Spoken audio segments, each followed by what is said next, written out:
So if there is no law backing your referendum, it cannot work. And how does the law come about? It has to be passed into, the bill for referendum has to be passed into law by the parliament.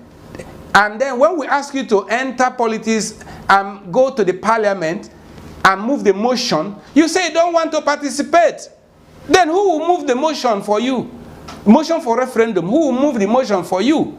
Biafrans don't have someone to move the motion for them. And that's why we're asking the Biafran activists to go into politics so we can have somebody who can move the motion for referendum in the parliament. Now, I'm a lawyer.